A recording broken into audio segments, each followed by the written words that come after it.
Okay, so picture this. Just a normal flight, a standard afternoon departure, Yeah. and then just in seconds, disaster. It's really shocking. Absolutely.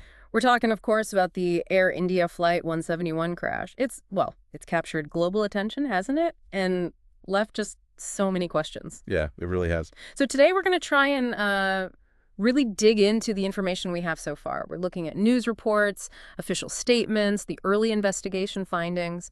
Our goal really is just to help you unpack what we know happened, what the immediate fallout was, and, what's coming next. Trying to make sense of it all without getting lost in the noise. And that's so important with something like this. The information comes thick and fast from all sorts of places. Pulling it together, looking at those different perspectives is, well, it's crucial for really understanding the facts and what they might mean. Definitely. So let's start at the beginning, try to reconstruct those first moments. It was June 12th, 2025.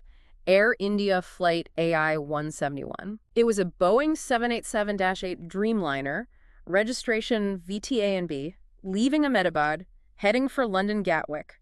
And then, well, what happened next happened incredibly fast. Yeah, that's the truly staggering part.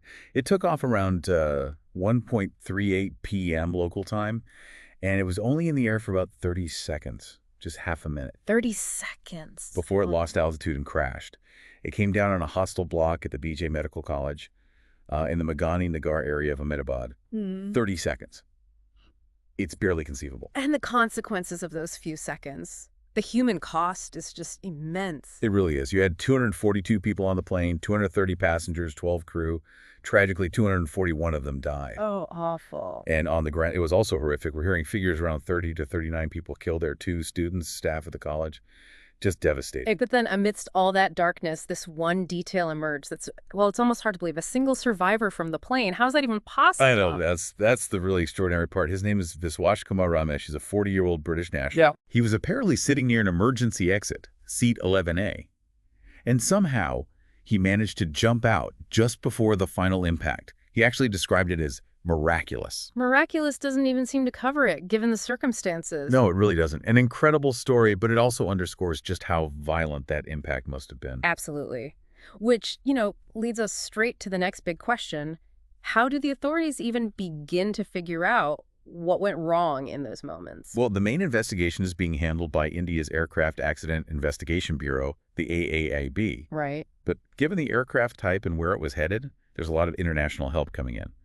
Technical support from the UK's AAIB, confusing, I know, same acronym, and crucially, the U.S. National Transportation Safety Board, the NTSB. The NTSB, okay. Big players. Exactly. And experts from Boeing, the manufacturer, and GE Aerospace, who made the engines, they're involved too. It's a collaborative effort. And evidence-wise, what have they got so far? I mean, the black boxes, those are always critical, aren't they? Absolutely paramount. And they have recovered both the cockpit voice recorder and the flight data recorder, the so-called black boxes. Okay, good. Now, they did report likely damage to them, which isn't surprising given the impact. But the crucial thing is India plans to send them over to the NTSB's lab in the U.S. Why is that? Well, the NTSB lab has, incredibly specialized equipment. Think advanced clean rooms, sophisticated data recovery tools. Yeah. Sometimes it's the only place that can retrieve data from badly damaged recorders.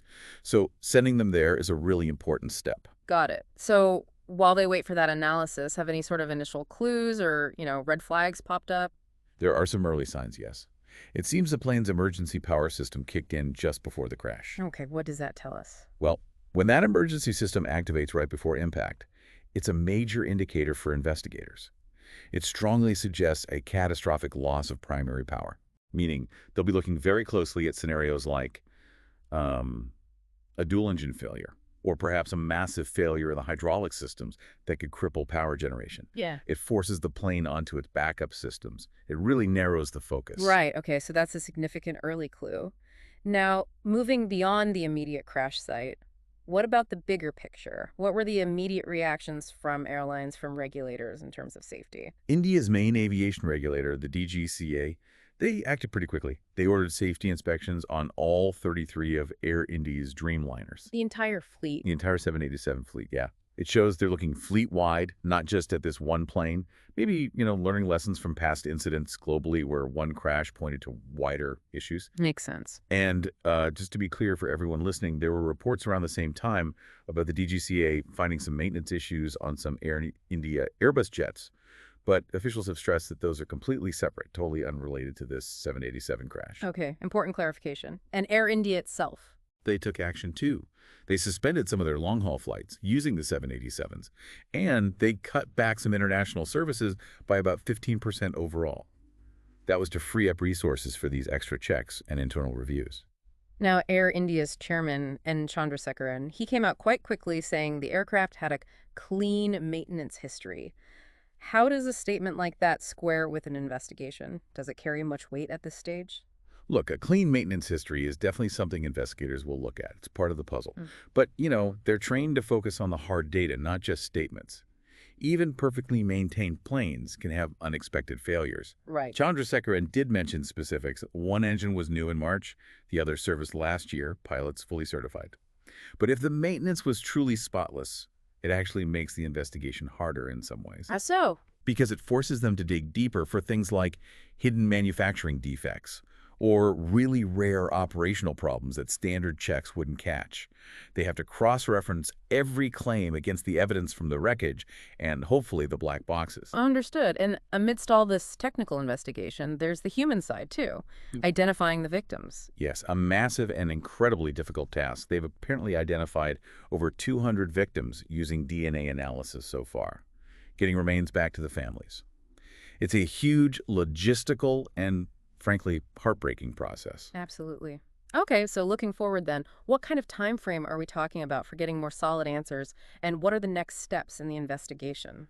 Well, getting the data off those damaged black boxes, that's likely to take several weeks, maybe even a few months. It depends on the damage level. Okay. We can probably expect a preliminary investigation report, sort of an initial findings summary within about 3 months, give or take. And what possibilities are they actively looking into? You mentioned engine or hydraulic failure. Right, those are high on the list based on that emergency power clue, but they have to keep an open mind. They'll systematically investigate everything. Could it be something about the flap settings during takeoff? Was there a bird strike, which can be catastrophic, although maybe less likely in this specific scenario? Or, they even have to consider the possibility, however remote, of sabotage. They have to rule everything out methodically. Each potential cause obviously has vastly different implications for safety moving forward. Of course. And the fleet status now. As we mentioned, Air India's entire Boeing 787 fleet is still grounded. They won't fly until all these safety checks are done. And just as an extra precaution, they're doing additional checks on their Boeing 777s as well, even though that's a different aircraft type. Okay. Wow. So this deep dive really highlights just how much goes into responding to and investigating a tragedy like this.